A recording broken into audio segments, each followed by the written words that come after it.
புதுசாக வளர்ந்து வரான்ல அந்த டேலண்ட்டை வந்து காட்டுறதில்ல.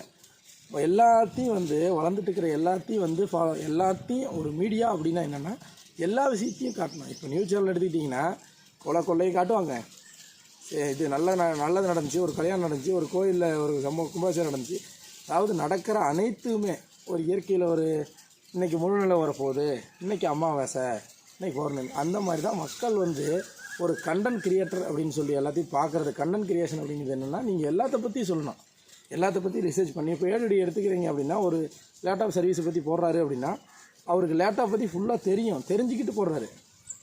ஃபோன் இருந்தால் போதும், வீடியோ போட்டுக்கலாம்.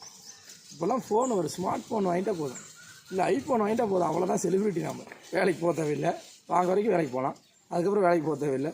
10 பிள்ளைங்க என்ன 20 பிள்ளைங்க மெசேஜ் பண்ணலாம், அந்த பிள்ளைங்க 40 பசங்களுக்கு மெசேஜ் பண்ணுது, அந்த 20 பிள்ளைங்க 40 பசங்களுக்கு. அப்படின்னா 1:2 ரேஷியோ இல்லை, 1:4 ரேஷியோ போயிட்டு இருக்குது. இப்போ பிள்ளைங்களுக்கு மார்க்கெட்டில் டிமாண்ட் அதிகம். கல்யாணம் பண்ணிக்கன்னு சொன்னால் ஒருத்தன் வரதில்லை. கல்யாணம் பண்ணிக்க கல்யாணம் தேவையில்லை, பேசுனா போதும், பிள்ளைங்களோட சுற்றினா போதும். That is life. இதுதான் மாடர்ன் கல்ச்சர். கல்யாணம் அந்த மாதிரி கல்யாணம், குடும்பம், குழந்தை, குட்டி அந்த மாதிரிலாம் பேசுனா இவன் பூமர் அங்கிள்ரா அப்படின்றாங்க. இப்போ அந்த ஒரு வேர்டு வந்துடுது, பூமர் அங்கிள் அப்படின்னு சொல்லிட்டு. அவங்க பாட்டுக்கு பேசிட்டு இருக்கிறாங்க, அவங்க பாட்டுக்கு பண்ணிட்டு இருக்கிறாங்க.